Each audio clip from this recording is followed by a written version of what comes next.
Yes guys, how you doing? Hope you're good, hope you're safe, and welcome back to my channel.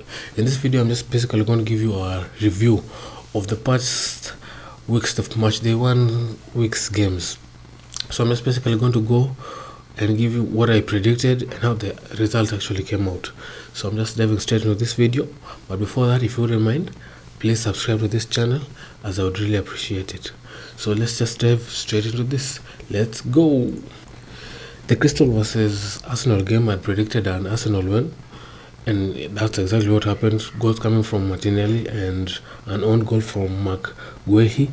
However you spell his name, please tell me how you spell his name. Now, this was basically straightforward. I said in that video that Crystal are missing so many people, especially one of the most important people they're missing is Conor Gallagher. So this one I knew for a fact the game was going to end up like this. So that one I get 1. So that's my first correct score.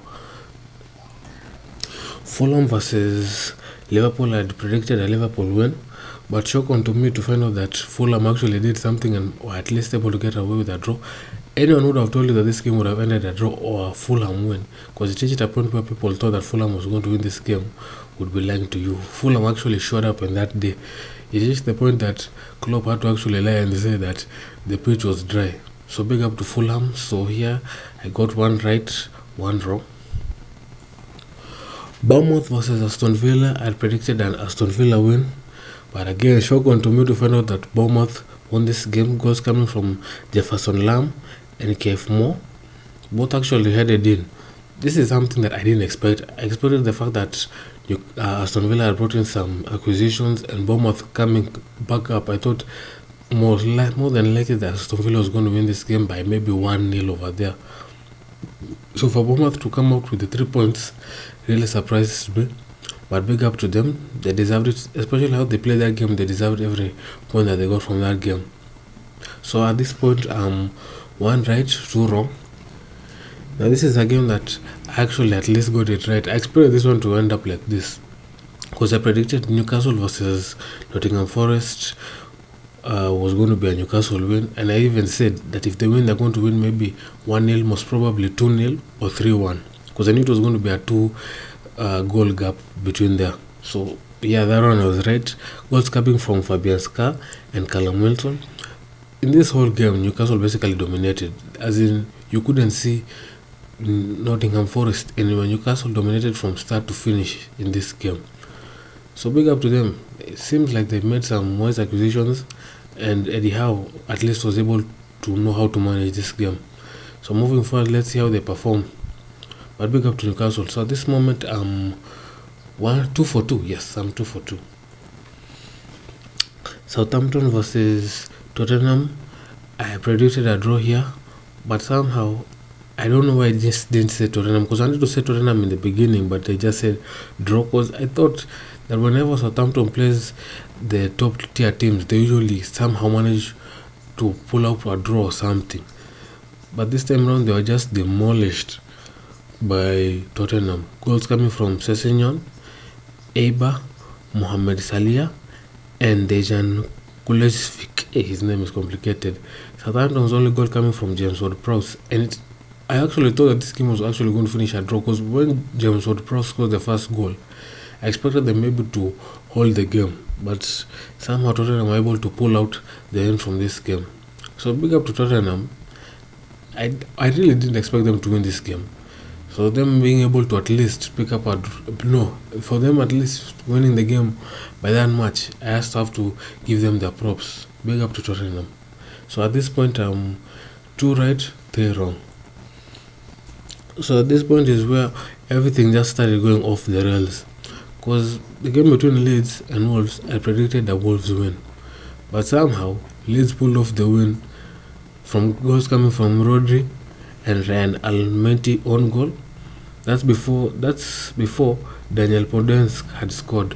When they scored in the first 10 minutes, I believe that the Wolves was going to give them a rout, because as I said in a previous video, that Wolves, in that video of the preview, I said Leeds had sold so many of their players, and people like Bamford were just coming in, and a majority of the squad was made up of new players, not the people who are used to the game. So them pulling off the win actually surprised me. But big up to Leeds, they started at least on a positive note. Wolves now need to pick up their socks, but this was a tightly contested game. Because even if you see the score, the 2-1, it doesn't show that much. They actually both fought and went back and forth during this game. But big up to Leeds at this game. So at this point, I'm 2 correct, 4 wrong. Everton versus Chelsea, I predicted a draw and almost became a draw if it was not for Everton's defense making some defensive mistakes in the box that led to a Jorginho penalty in the 45th plus 9th minute. Yeah, there's nothing much to say. Chelsea didn't actually make any threat. There was no one in the center who made such a big threat. And I've released another video. Click the top right to see me talking about that, the takeaway that I got from Everton versus Chelsea game. But yeah, this game was straightforward. There was nothing much about it. No team actually gave pressure to another one. They just performed just like that. So there's nothing much I can say about this game. So at this point, 2 right, 5 wrong. Jesus. For the Leicester versus Brentford game, I'd given Leicester a win. And that's how it actually started, only for Leicester to have a lapse of judgment and start giving up goals in the last minute. Goals coming from Timothy Kasanya, Kieran Besway Hall, some of these names. But Brentford came back through Ivan Toney and Josh De Silva in the 86th minute. There's nothing much to say here. Leicester just had a lapse of judgment and they gave up towards the end of the match.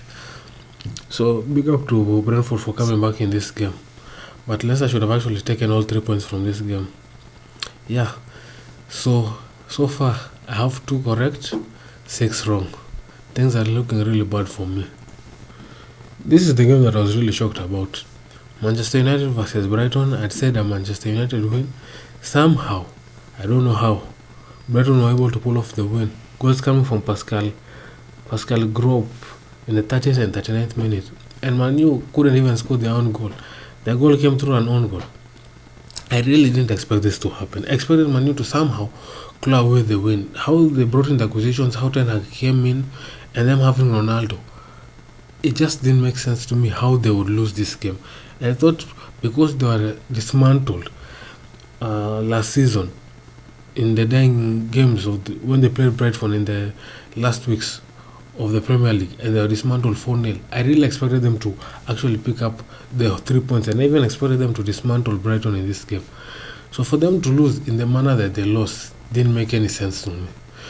But big up Brighton, their first win in Old Trafford, their first ever win. They've never won in Old Trafford their whole time that they've been, whether it's the first league or the Premier League, they've never won there. So you just have to big up to Brighton. But poor on Manchester United's part. Anyway, so that brings me to 2 correct, 7 wrong. Then the last game of the week was West Ham versus Man City. And I predicted a Man City win. Thank God at least they were able to win this game. Goals coming from Haaland from the penalty spot and a 65th minute goal. This one was basically straightforward. I don't think West Ham would have won this game. City had a better squad. City were coming in with more firepower and more, how do I say this? They were more mentally prepared. And when they brought in Haaland, it was just confirming that City were going to be a very big threat this coming season. So big up to City, at least they won the game. So far, after everything that has happened, so this puts me at 3 and 7. So out of the 10 games, I got 3 right, 7 wrong. That's basically 30%, which is poor, but because the first week I gave myself some props there. Anyway, that's my video. I will make another preview for week match day 2. But until that time, please guys don't forget to subscribe to this channel. Please hit the notification button. Please like this video if you enjoyed it, and if you wouldn't mind, please share it as it would really help me out. But until my next video, thank you so much and see you later.